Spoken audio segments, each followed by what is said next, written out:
Welcome to KTV news. YSR Congress party తలపెట్టిన విద్రోహ దిన నిరసన కార్యక్రమంను జయప్రదం చేయాలని మాజీ ఉప ముఖ్యమంత్రి అంజద్ బాషా తెలిపారు. కడపలో ఏర్పాటు చేసిన మీడియా సమావేశంలో ఆయన మాట్లాడారు. రాష్ట్రంలో కూటమి ప్రభుత్వం అధికారంలోకి వచ్చి ఈ నెల జూన్ 4వ తేదీకి ఒక సంవత్సరం కాలం పూర్తి కావస్తుంది.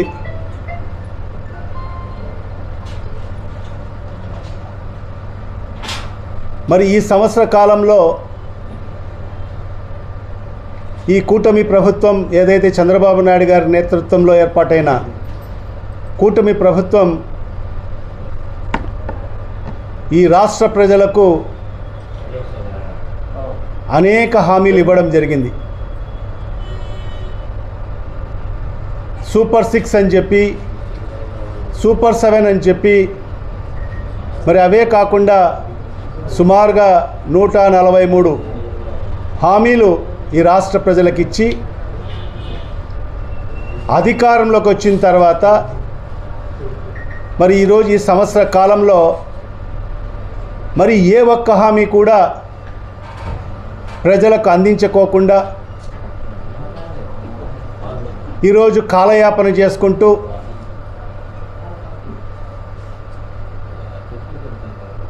ప్రజలందరినీ కూడా మోసం చేస్తూ వెన్నుపోటు పొడుస్తూ మరి ఈ ఒక్క సంవత్సరం కాలాన్ని పూర్తి చేసుకోవడం జరిగింది. మరి దాన్ని పురస్కరించుకొని వైఎస్ఆర్ కాంగ్రెస్ పార్టీ రాష్ట్ర అధ్యక్షులు మనందరి ప్రియతమ నాయకుడు శ్రీ వైఎస్ జగన్మోహన్ రెడ్డి గారి పిలుపు మేరకు ఈ నెల జూన్ 4వ తేదీన వెన్నుపోటు దినంగా పరిగణించి రాష్ట్ర వ్యాప్తంగా అన్ని 175 నియోజకవర్గాల్లో కూడా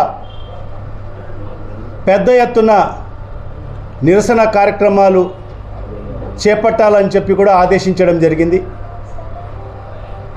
మరి ఆయన యొక్క పిలుపు మేరకు అన్ని నియోజకవర్గాల్లో కూడా నిరసన కార్యక్రమాలు నిర్వహించడం జరుగుతుంది. మరి అదే రీతిలో కడపలో కూడా, కడప నియోజకవర్గంలో కూడా జూన్ 4వ తేదీన పెద్ద ఎత్తున ప్రజలతో మమేకమై అన్ని వర్గాల ప్రజలను కలుపుకొని పెద్ద ఎత్తున ర్యాలీ నిర్వహించడం జరుగుతుంది.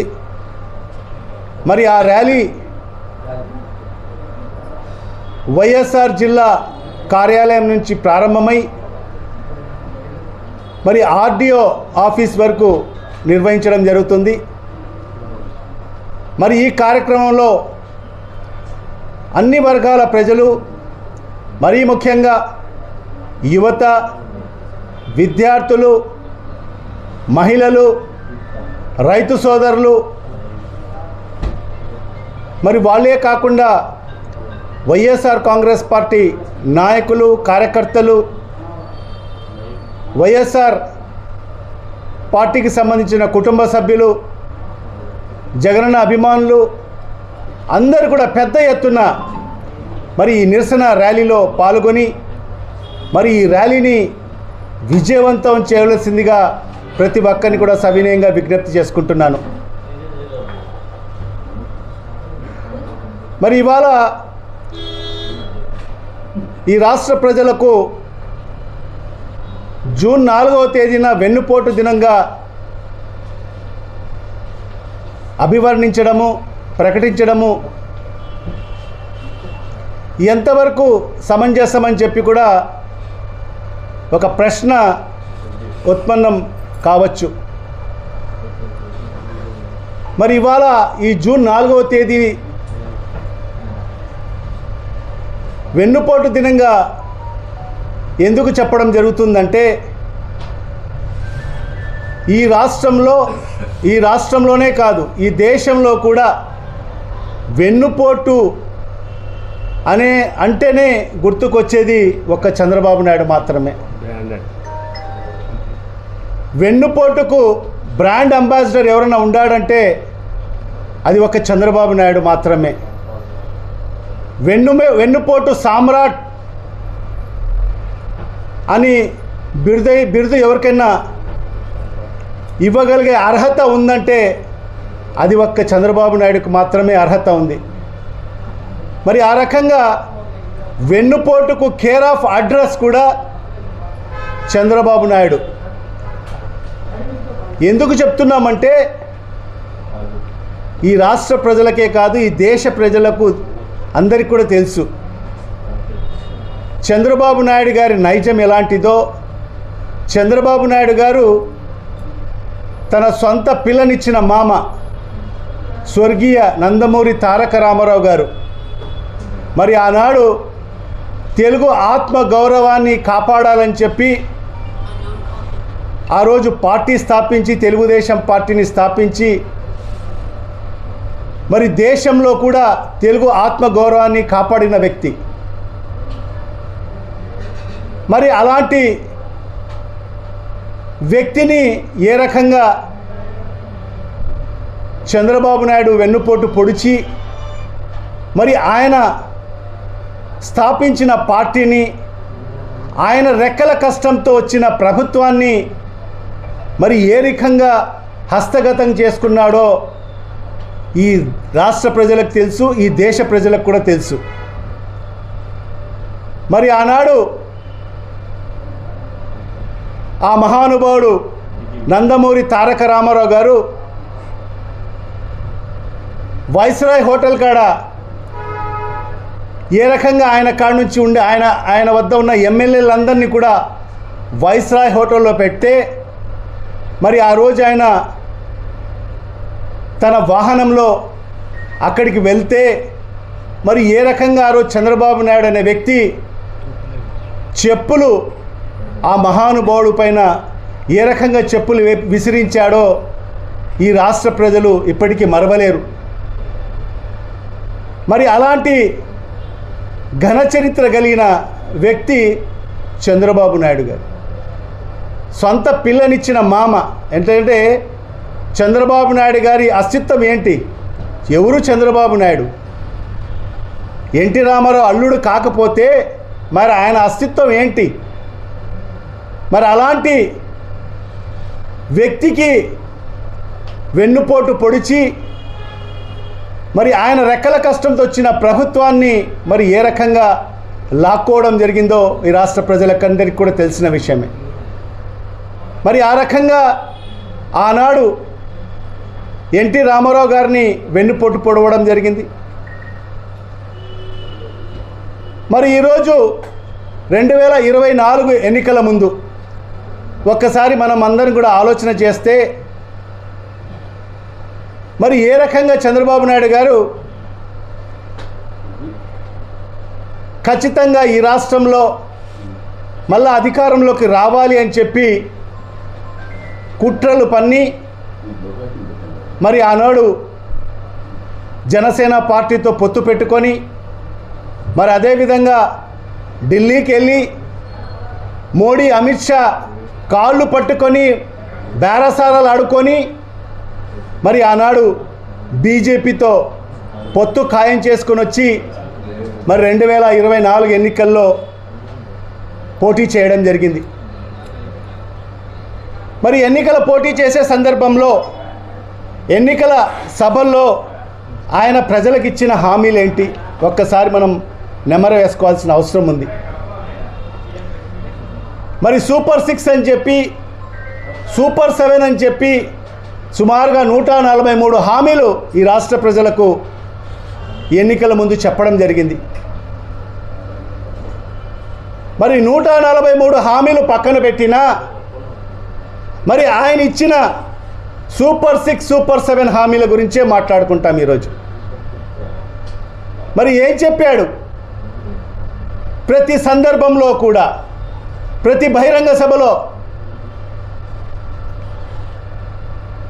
20 లక్షల మందికి ఉద్యోగాలు ఇస్తానని చెప్పాడు. ఉద్యోగాలు ఇవ్వలేని పక్షంలో 3,000 రూపాయలు నిరుద్యోగ భృతి ఇస్తా అని చెప్పి సూపర్ 6లో మొదటి హామీగా చెప్పడం జరిగింది. మరి ఇవాళ ఈ సంవత్సరం కాలం పూర్తయింది. ఈ సంవత్సరం కాలంలో ఈ రాష్ట్రంలో ఏ ఒక్కరికైనా ఉద్యోగం వచ్చిందా అని చెప్పి ఈ మీడియా ముఖంగా నేను ఈ రాష్ట్ర ప్రజలకు ప్రశ్నిస్తున్నాను. ఏ ఒక్కరికన్నా ఉద్యోగం వచ్చిందా? ఉద్యోగం రాలేదు కదా, ఏ ఒక్క నిరుద్యోగి కన్నా 3,000 రూపాయలు నిరుద్యోగ భృతి చేరిందా? మరి ఈరోజు ఈ రాష్ట్రంలో ఉద్యోగాల కోసం ఈరోజు సుమారుగా 1 కోటి మంది ఈరోజు నిరుద్యోగులు ఎదురు చూస్తున్నారు. మరి ఆ రోజు వాళ్ళకందరికీ కూడా నమ్మబలికి మీకు అందరికీ కూడా ఉద్యోగాలు కల్పిస్తాను, ఉద్యోగాలు కల్పించలేని పరిస్థితిలో మీకు అందరికీ కూడా 3,000 రూపాయలు నిరుద్యోగ భృతి ఇస్తానని చెప్పి మరి ఈరోజు వాళ్లకు వెన్నుపోటు పొడవలేదా?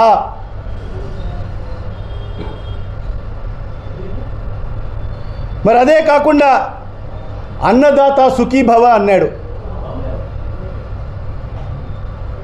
రైతు సోదరులకందరికి కూడా అన్నదాత సుఖీభవ కింద ప్రతి ఏటా 25,000 రూపాయలు పెట్టుబడి నిధి కింద ఇస్తానని చెప్పి మరి అతని సూపర్ 6 హామీల్లో 2వ హామీగా ఈ రాష్ట్ర ప్రజలకు రైతు సోదరులకందరికీ కూడా హామీ ఇవ్వడం జరిగింది. మరి ఈ సంవత్సర కాలంలో ఏ ఒక్క రైతు సోదరి కన్నా 20,000 రూపాయలు పెట్టుబడి నిధి కింద చేరిందా అని చెప్పి కూడా ఈ రాష్ట్రంలో ఉండే రైతు సోదరులందరినీ కూడా ప్రశ్నిస్తున్నా. మరి ఇవాళ ఆ రైతు సోదరులందరూ కూడా నమ్మబలికి గతంలో జగన్మోహన్ రెడ్డి గారు కేవలం 13,500 రూపాయలు మాత్రమే ఇస్తున్నాడు. అది కూడా 3-4 విడతల్లో ఇస్తున్నాడు. నేను ఒకే విడతలో మీకు 20,000 రూపాయలు ఇస్తానని చెప్పి వాళ్ళ ఓట్లు దండుకొని ఈరోజు అధికారంలోకి వచ్చిన తర్వాత మరి 1 సంవత్సరం కాలం పూర్తి అయిన తర్వాత కూడా 1 నయా పైసా కూడా ఏ రైతు సోదరుని కూడా అందించని పరిస్థితి. మరి ఈరోజు ఈ రాష్ట్రంలోనే యావత్ రైతులకు వెన్నుపోటు పొడిచినట్టు కాదా అని చెప్పి ఈ సందర్భంగా నేను ప్రశ్నిస్తున్నాను.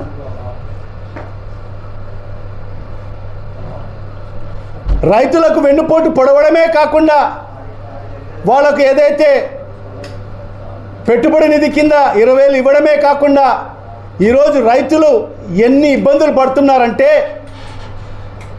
వాళ్ళ పండించిన పంటలకు గిట్టుబాటు ధర లేక ఈరోజు రైతులందరూ కూడా ఆత్మహత్యలు చేసుకునే పరిస్థితి ఈరోజు దాపరించింది.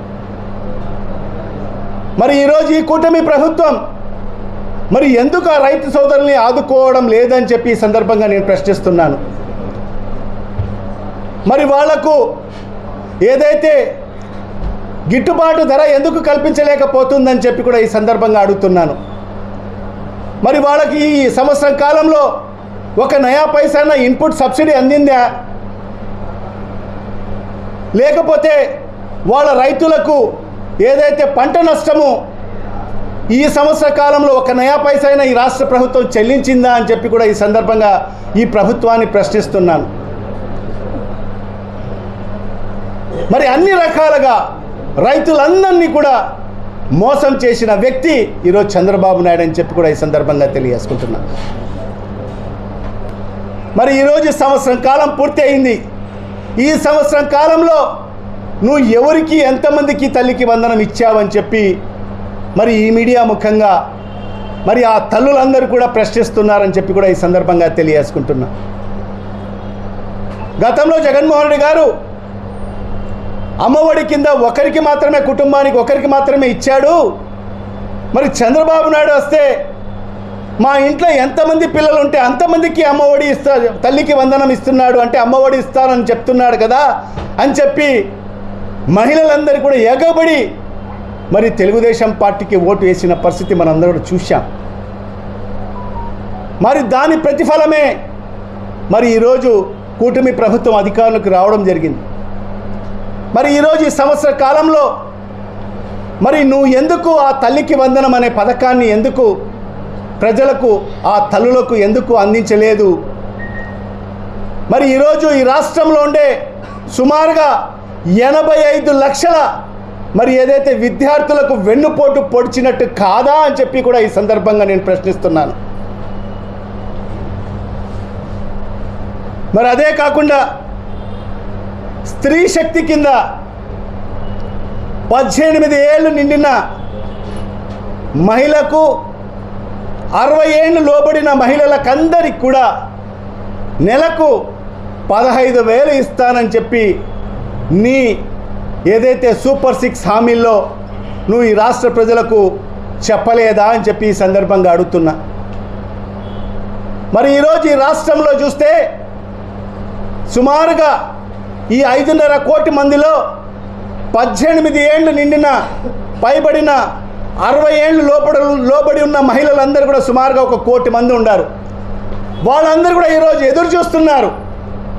చంద్రబాబు నాయుడు ఎన్నికల ముందు మాకు నెలకు 1500 ఇస్తాడు, ఒక పెద్ద అన్నయ్యగా నేను ఇస్తానని చెప్పి ఆ రోజు మాటిచ్చాడు అని చెప్పి మరి ఆ రోజు వాళ్ళందరి చేత నువ్వు ఓట్లు వేయించుకొని మరి ఈరోజు అధికారులకు వచ్చిన 1 సంవత్సరం కాలంలో 1 నయా పైసా అన్నా నువ్వు ఆ మహిళలకు ఇచ్చావా అని చెప్పి కూడా ఈ సందర్భంగా నేను ప్రశ్నిస్తున్నాను.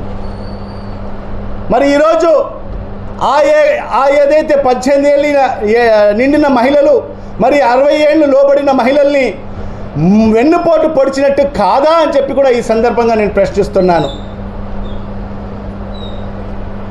మరి ఈరోజు ఒక్కొక్క మహిళకు సుమారుగా 1 కోటి మంది మహిళలకు నెలకు 1500 చొప్పున అంటే సంవత్సరానికి 18,000 రూపాయలు, అంటే 1 కోటి మంది మహిళలు చూసుకుంటే సుమారుగా 18,000 కోట్ల రూపాయలు నువ్వు ఈరోజు వాళ్లకు బకాయి పడ్డావా లేదా అని చెప్పి కూడా ఈ సందర్భంగా నేను ఈ ప్రభుత్వాన్ని చంద్రబాబు నాయుడు గారిని మరి ప్రశ్నిస్తున్నాను. మరి అదే కాకుండా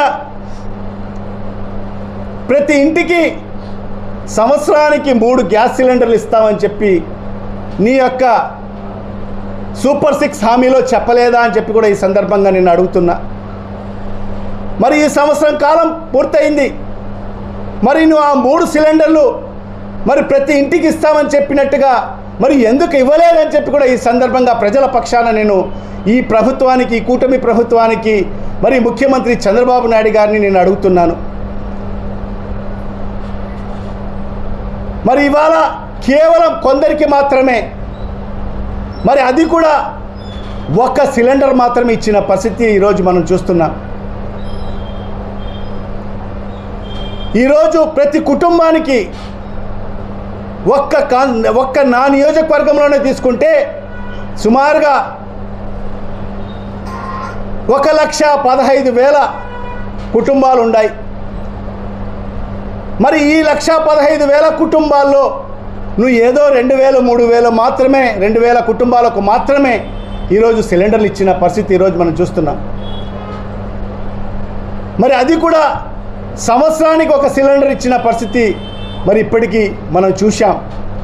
మరి ఆ రకంగా నువ్వు ఏదైతే సంవత్సరానికి 3 సిలిండర్లు ఇస్తున్నానని చెప్పిన మాట ఈరోజు నువ్వు ఈ రాష్ట్రంలో ఉండే మహిళలకందరికి కూడా వెన్నుపోటు పొడిచినట్టు కాదా అని చెప్పి కూడా ఈ సందర్భంగా నేను ఈ ప్రభుత్వానికి మరి ముఖ్యమంత్రి చంద్రబాబు నాయుడు గారిని నేను ప్రశ్నిస్తున్నాను. మరి అదే కాకుండా సూపర్ 6 హామీల్లో ఇంకొక హామీ, మహిళలకందరికి కూడా ఉచిత బస్ ఇస్తానని చెప్పావు. నీ ఎన్నికల ప్రచార సభల్లో నువ్వు మాట్లాడిన మాటలు ఒక్కసారి నెమరు వేసుకుంటే నువ్వు ఏం చెప్పావు? ఈరోజు నేను పెద్దన్నయ్యగా ఇక్కడుండే మహిళలకందరికీ కూడా చెప్తున్నాను, మీరందరూ కూడా ఎక్కడికి మీ పుట్టింటికి వెళ్ళాలన్నా, మీ మెట్టింటికి వెళ్ళాలన్నా ఏ బస్సు అన్నా ఎక్కండి, ఎవరన్నా అడిగితే నా పేరు చెప్పండి, చంద్రబాబు నాయుడు గారు చెప్పారని చెప్పి మీరు ఎక్కడికి కావాలంటే అక్కడికి వెళ్ళండి అని చెప్పి నువ్వు ఆ రోజు చెప్పలేదా?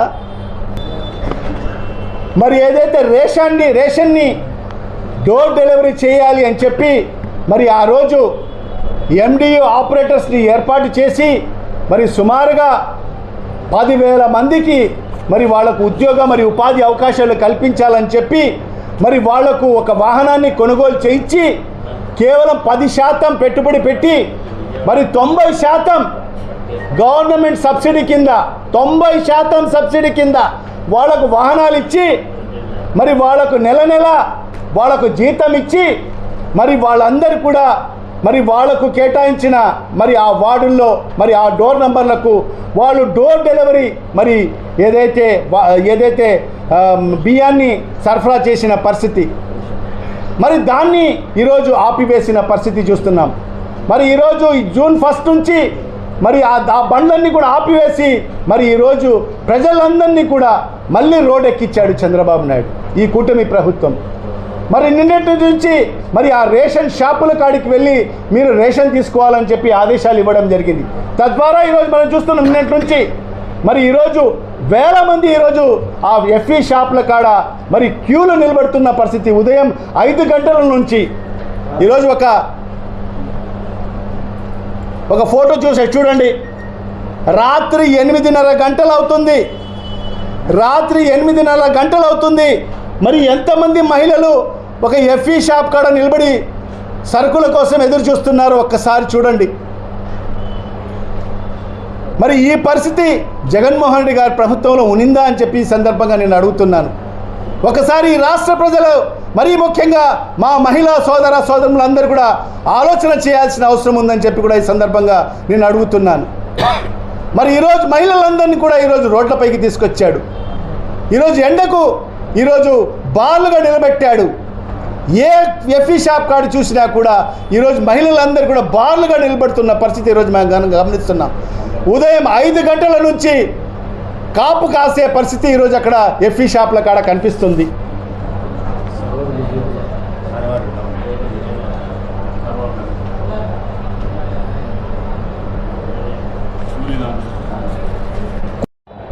నిజంగా ఈ దేశంలో అనేక రాష్ట్రాలు ఉన్నాయి.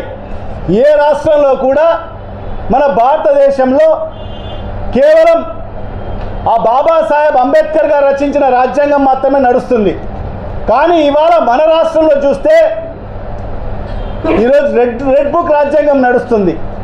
ఈరోజు ఒక అరాచక పాలన కొనసాగుతుంది, ఒక దుష్ట పరిపాలన కొనసాగుతుంది, ఒక కక్ష సాధింపు పాలన కొనసాగుతుందని చెప్పి కూడా స్పష్టంగా చెప్పవచ్చు. మరి ఈ రకంగా అనేక అక్రమ కేసులు, అనేక ఎప్పుడో కేసులన్నీ కూడా తోడి మరి దాన్ని సెక్షన్స్ యాడ్ చేసి మరి ఈరోజు పెద్ద ఐపీఎస్ ఆఫీసర్లను కూడా వదులుకోకుండా ఈరోజు వాళ్ళ మీద అక్రమ కేసులు పెట్టి ఈరోజు వాళ్ళకు జైలు పాలు చేసిన పరిస్థితి ఈరోజు ఈ ఏడాది కాలంలో మనకు స్పష్టంగా కనిపిస్తుంది.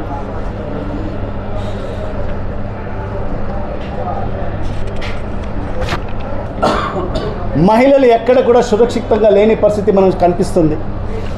గతంలో జగన్మోహన్ రెడ్డి గారు దిశ చట్టాన్ని తీసుకొచ్చి ప్రతి జిల్లా హెడ్ క్వార్టర్లో ఒక దిశ పోలీస్ స్టేషన్ని ఏర్పాటు చేసి మరి దిశ యాప్ని తీసుకొచ్చి సుమారుగా 2 కోట్ల మంది మహిళల ద్వారా ఆ దిశ యాప్ని మరి ఎన్రోల్మెంట్ చేసుకొని మరి వాళ్ళకి ఎప్పుడైనా ఆపద ఉంటే జస్ట్ ఒక ఎస్ఓపి ఇస్తే ఒక 4 సార్లు 5 సార్లు ఇట్లా ఫోన్ని షేక్ చేస్తే మరి అది వెంటనే మరి ఆ సంబంధిత పోలీస్ వాళ్లకు మరి ఆ ఇండికేషన్స్ వెళ్ళి సుమారుగా ఒక 10-15 నిమిషాల్లోనే మరి పోలీస్ వాళ్ళు అలర్ట్ అయ్యి మరి ఎక్కడన్నా మహిళలు ఆపదలో ఉండారని చెప్పి మరి అక్కడికి వచ్చి వాళ్ళను కాపాడిన పరిస్థితి మనం గతంలో చూసాం. ఆ దిశ యాప్ వల్ల నిజంగా మహిళలందరూ కూడా ఎంతో సురక్షితంగా ఉన్న పరిస్థితి మనం చూసాం. ఎంతో ధైర్యంగా కూడా ఎక్కడికి కావాలంటే అక్కడ వెళ్ళిన పరిస్థితి మనం చూసాం. ఈరోజు కేవలం ఈ ప్రభుత్వానికి, కూటమి ప్రభుత్వానికి, చంద్రబాబు నాయుడు గారికి కేవలం ఈ రాష్ట్రంలో కనిపిస్తుంది ఏంటంటే ఒక్క అమరావతి మాత్రమే. ఆ అమరావతి కూడా కేవలం చంద్రబాబు నాయుడు యొక్క సామాజిక వర్గానికి మేలు చేయాలి అనే ఒక తపనతోనే మరి ఆయనకు సంబంధించిన ఏదైతే క్వార్టరీకి సంబంధించిన వాళ్ళ రియల్ ఎస్టేట్ వ్యాపారస్తులకు మేలు చేయాలనే ఒక తపనతోనే మరి ఆ అమరావతి అభివృద్ధి చేయాలనే ఒక లక్ష్యంతోనే ఈరోజు చంద్రబాబు నాయుడు ముందుకెళ్తున్న పరిస్థితి మనం స్పష్టంగా కనిపిస్తుంది. మరి ఈరోజు మళ్ళీ రెండవసారి మరి అదే ప్రధానమంత్రి చేత మరి పునఃప్రారంభించావు ఆ రాజధానిని. మరి ఎక్కడన్నా చూసావా? ఒక శంకుస్థాపనకి 2 సార్లు మరి ప్రధానమంత్రి ద్వారా మరి ప్రారంభించిన పరిస్థితి కేవలం మన రాష్ట్రంలోనే మనం చూసాం. మరి ఈసారి రెండవసారి మరి అదే ప్రధానమంత్రి నరేంద్ర మోడీ గారు వచ్చి గతంలో ఏదో ఒక చెంబు నీళ్లు ఒక పిడికిడి మట్టి ఇచ్చిపోయాడు. మరి ఈసారి అది కూడా తీసుకురాలేదు. కేవలం ఉట్టి చేతులతో వచ్చి మన డిప్యూటీ ముఖ్యమంత్రి పవన్ కళ్యాణ్ గారికి ఒక చాక్లెట్ ఇచ్చిపోయాడు. నిజంగా ఈరోజు చూస్తుంటే మరి ఏదైతే ఆ రాజధాని నిర్మాణం చేయాలని చెప్పి మరి ఈరోజు సుమారుగా అక్కడ 1,00,000 కోట్ల రూపాయలు పెట్టుబడి పెట్టాలని చెప్పి నువ్వు ముందుకెళ్తున్నావు. మరి ఈరోజు ఈ రాష్ట్రంలో ఒక అమరావతి తప్ప ఈ రాష్ట్రం ఎక్కడ లేదా? ఈ రాష్ట్రంలో అన్ని ప్రాంతాలు లేవా? అత్యంత వెనుకబడిన ప్రాంతం ఉత్తరాంధ్ర ప్రాంతం లేదా? దశాబ్దాలుగా వెనుకబడి మరి మేము నిర్లక్ష్యానికి గురయ్యాం, మా ప్రాంతాన్ని అభివృద్ధి చేయండి అని చెప్పి మొరపెట్టుకుంటున్న మరి ఆ ఉత్తరాంధ్ర ప్రాంతం లేదా? మరి అదే కాకుండా దశాబ్దాలుగా వెనుకబడిన ప్రాంతం మరి రాయలసీమ ప్రాంతం, ఇక్కడ కరువు ప్రాంతం, మరి ఈ ప్రాంతాన్ని మరి అభివృద్ధి చేయాలని నీకు ఆలోచన లేదా? మరి అన్ని ప్రాంతాలు ఈ రాష్ట్రంలో సమాన అభివృద్ధి జరగాలని చెప్పి నీకు ఆలోచన లేదా? గతంలో జగన్మోహన్ రెడ్డి గారు ముఖ్యమంత్రి అయిన తర్వాత విద్యారంగంలో అనేక సంస్కరణలు తీసుకురావడం జరిగింది.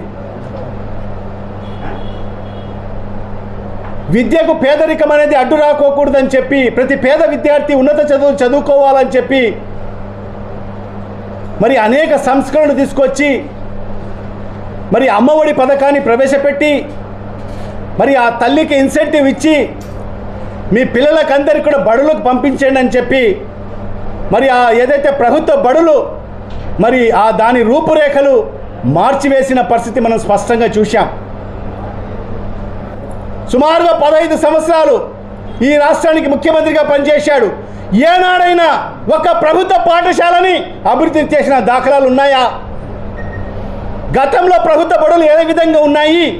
ఒక్కసారి ఈరోజు తెలుగుదేశం పార్టీ శాసనసభ్యులు ఉన్నారు, ఎంపీలు ఉన్నారు, అందరూ కూడా మీ ప్రాంతాల్లో ఉండే మీ గ్రామాల్లో ఉండే ప్రభుత్వ పాఠశాలను ఒక్కసారి సందర్శించండి. ఒక్కసారి సందర్శించి ఆ ఫోటోలు ప్రజలకు పెట్టమని చెప్పి కూడా ఈ సందర్భంగా నేను సవాలు విసురుతున్నాను. మరి ఏ ప్రభుత్వం కూడా చేయనటువంటి విధంగా ఆనాడు జగన్మోహన్ రెడ్డి గారు అనేక విప్లవాత్మకమైన మార్పులు తీసుకొచ్చి మరి విద్యారంగంలో సంస్కరణలు తీసుకొచ్చి మరి ఇంగ్లీష్ మీడియాన్ని ప్రవేశపెట్టి క్షేత్రస్థాయి నుంచి కూడా మా విద్యార్థులు మరి ఇంగ్లీష్ మీడియంలో చదువుకోవాలి. ఈరోజు గ్లోబలైజేషన్ మార్కెట్లో మరి వాళ్ళందరూ కూడా విదేశాలతో పోటీ పడాలని చెప్పి మరి ఆలోచన చేసిన వ్యక్తి జగన్మోహన్ రెడ్డి గారు. మరి మీరేమన్నారు ఆ రోజు? ఇదే చంద్రబాబు నాయుడు ఏం చెప్పాడు? తెలుగు మీడియాన్ని తెలుగుని అవమానపరుస్తున్నాడు అని చెప్పి మాట్లాడలేదా? ఇదే పవన్ కళ్యాణ్ గారు మాట్లాడలేదా? మరి ఈ మీడియా ముఖంగా నేను ప్రశ్నిస్తున్నాను. మరి చంద్రబాబు నాయుడు కొడుకు లోకేష్ బాబు మరి తెలుగు మీడియంలో చదివాడా? ఏ మీడియంలో చదివాడో ఈ రాష్ట్ర ప్రజలకు చెప్పాలి. ఇప్పుడు వాళ్ళ మనవడు చదువుతున్నాడు దేవాంశ్ ఏ తెలుగు మీడియంలో చదువుతున్నాడో ఈ రాష్ట్ర ప్రజలకు చెప్పాలి.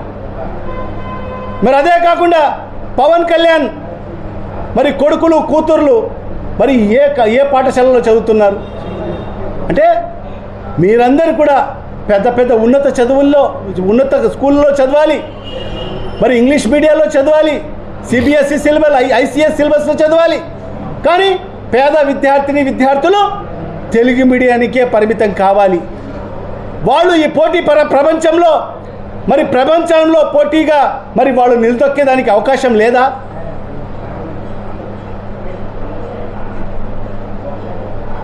అదే కాకుండా ఈరోజు మనం చూస్తున్నాం, విద్యాశాఖ మంత్రిగా తన కొడుకును పెట్టుకున్నాడు లోకేష్ బాబుని. మరి ఈరోజు మనం చూసాం, గత 4-5 రోజులుగా మనం చూస్తున్న అన్ని పత్రికలు వస్తున్నాయి. మొన్న జరిగిన 10వ తరగతి పరీక్షల గురించి, 10వ తరగతి రిజల్ట్ గురించి మరి ఏ రకంగా వచ్చిందో మనం అందరం కూడా చూసాం. ఈరోజు పేపర్లు మరొకసారి దిద్దండి అని చెప్పి సుమారుగా 66,000 అప్లికేషన్స్ వచ్చిన పరిస్థితి ఈరోజు మన రాష్ట్రంలో కనిపిస్తుంది. 66,000 విద్యార్థులు మా పేపర్లు మరొకసారి రీకరెక్షన్ చేయండి అని చెప్పి మరి ప్రభుత్వానికి మరి అప్లికేషన్స్ పెట్టుకున్న పరిస్థితి. ఇప్పటి వరకు ఇన్ని వేల మంది ఎప్పుడు కూడా పెట్టుకోని పరిస్థితి. మరి దాంట్లో ఈరోజు చూస్తుంటే మరి ఈరోజు ఎంతోమంది, ఒక్క ఎగ్జాంపుల్ చెప్తాను, ఒక విద్యార్థి ఎగ్జాంపుల్. ఒక విద్యార్థికి అన్ని సబ్జెక్టులలో 90 పైబడి మార్కులు వచ్చాయి, 93, 94 మార్కులు వచ్చాయి. కేవలం ఒక్క సోషల్ సబ్జెక్ట్లో అతనికి 23 మార్కులు వచ్చి అతను ఫెయిల్ అయ్యాడు. అన్ని సబ్జెక్టులలో 90 పైబడి మార్కులు వచ్చి ఒక్క సోషల్ స్టడీస్లో 23 మార్కులు వచ్చి అతను ఫెయిల్ అయ్యాడు. అతను మళ్ళీ రీకరెక్షన్కి పెట్టుకుంటే మళ్ళీ అతనికి 96 మార్కులు వచ్చాయి. అంటే ఏ విధంగా కరెక్షన్స్ జరిగాయో ఒక్కసారి ఈ రాష్ట్ర ప్రజలు ఆలోచన చేయాలి. మరీ ముఖ్యంగా నేను ఈ మీడియా ముఖ్యంగా డిమాండ్ చేస్తున్నాను, మరి ఏదైతే అసమర్థత మంత్రి అయిన లోకేష్ తన పదవికి రాజీనామా చేయాలి మొదటగా. మరి ఆ కుటుంబం ఏ రకంగా నరకయాతన పడి ఉంటుంది. మరి ఆ విద్యార్థి ఏదన్నా ఆత్మహత్య చేసుకుంటే దానికి ఎవరు బాధ్యులు? ఈ లోకేష్ బాధ్యుడిగా ఉంటాడా? చంద్రబాబు నాయుడు బాధ్యుడిగా ఉంటాడా? ఈ ప్రభుత్వం బాధ్యత తీసుకుంటుందా? మరి ఆ రకంగా అనేక కుటుంబాలు ఈరోజు అనేక ఇబ్బందులకు గురైన పరిస్థితి ఈరోజు కేవలం ఈ రకమైన నిర్లక్ష్యం వల్ల. గతంలో జగన్మోహన్ రెడ్డి గారు ఆరోగ్యశ్రీ పథకాన్ని, తన తండ్రి గారు ప్రవేశపెట్టిన ఆరోగ్యశ్రీ పథకాన్ని మెరుగుదిద్ది గతంలో కేవలం 1030 ప్రొసీజర్లు మాత్రమే ఉంటే దాన్ని 3,450 ప్రొసీజర్లకు పెంచి మరి ఆ ఆరోగ్యశ్రీ పరిధిని కూడా 2 లక్షల నుంచి 25 లక్షలకు పెంచిన ఘనత కూడా జగన్మోహన్ రెడ్డి గారిది. ఎక్కడ ఏ ఆసుపత్రికి వెళ్ళినా కూడా మన రాష్ట్రంలోనే కాదు పక్క రాష్ట్రమైన మరి ఏదైతే తమిళనాడులో కానీ, మరి చెన్నైలో, మరి అదేవిధంగా కర్ణాటకలో, బెంగళూరులో, మరి తెలంగాణలో, హైదరాబాద్లో కూడా మరి అక్కడ కూడా ఆరోగ్యశ్రీని వర్తింపజేసిన నాయకుడు జగన్మోహన్ రెడ్డి గారు. మరి ఈరోజు మరి ఎక్కడ కూడా ఆ హాస్పిటల్స్కు సంబంధించిన బిల్లులు చెల్లించే పరిస్థితి లేదు. ఈరోజు సుమారుగా 3,000 కోట్ల రూపాయలు ఆరోగ్యశ్రీ బిల్లులు పెండింగ్ పెట్టిన పరిస్థితి. ప్రతి నెల ఈరోజు హాస్పిటల్స్ వాళ్ళందరూ కూడా ఈరోజు నిరసన కార్యక్రమాలు చేస్తున్నారు. వాళ్ళు ఒక అల్టిమేటం ఇస్తున్నారు, రేపు నెల 1వ తేదీ నుంచి మేము ఆరోగ్యశ్రీ బంద్ చేస్తామంటే అప్పుడు వాళ్ళకు ఏదో 100 కోట్లో ఏదో 50 కోట్లో వాళ్ళ ముఖాన పడేసి మళ్ళీ మీరు ఆరోగ్యశ్రీ కింద చెయ్యండి అని చెప్పే పరిస్థితి ఈరోజు మనం చూస్తున్నాం. వెన్నుపోటు దినంగా మరి ప్రకటించడం జరిగింది. ఎందుకంటే ఇన్ని వర్గాల ప్రజలకు మరి ఇన్ని వ్యవస్థలకు వెన్నుపోటు పొడిచాడు కాబట్టి చంద్రబాబు నాయుడు, మరి ఈ కూటమి ప్రభుత్వం మరి ఈరోజు ఖచ్చితంగా వెన్నుపోటు దినంగా మనం అందరం కూడా జరుపుకోవాల్సిన అవసరం ఉంది. మరి దీంట్లో ప్రజల యొక్క భాగస్వామ్యం ఎంతో ముఖ్యం. ఎందుకంటే ఈరోజు ప్రజలందరూ కూడా మోసపోయారు, మహిళలు మోసపోయారు, విద్యార్థులు మోసపోయారు, యువత మోసపోయారు, రైతులు మోసపోయారు, అన్ని వర్గాల ప్రజలు, బీసీ, ఎస్సీ, ఎస్టీ, మైనార్టీలు, అగ్రవర్ణాల్లో కూడా పేద ప్రజలందరూ కూడా మోసపోయారు. కాబట్టి ఏదైతే రేపు జూన్ 4వ తేదీన జరగబోయే నిరసన కార్యక్రమం, నిరసన ర్యాలీలో ఈ మోసపోయిన ప్రతి వర్గం అందరూ కూడా పాలు పంచుకోవాల్సిన అవసరం ఉంది. ప్రతి ఇంటి నుంచి ఒకరు కదలాల్సిన అవసరం ఉంది, కదం తొక్కాల్సిన అవసరం ఉంది. ఈ ప్రభుత్వానికి కనువిప్పు కలుగజేయాల్సిన అవసరం ఎంతైనా ఉంది. లేకపోతే చంద్రబాబు నాయుడు అనే వ్యక్తి మరి స్పందించే పరిస్థితి ఉండదు. ఎందుకంటే పెద్దలు చెప్తుంటారు, మరి ర్యాలీలో మీరందరూ కూడా పాలు పంచుకొని మరి ఆ ర్యాలీని విజయవంతం చేయవలసిందిగా సవినయంగా విజ్ఞప్తి చేసుకుంటున్నాను.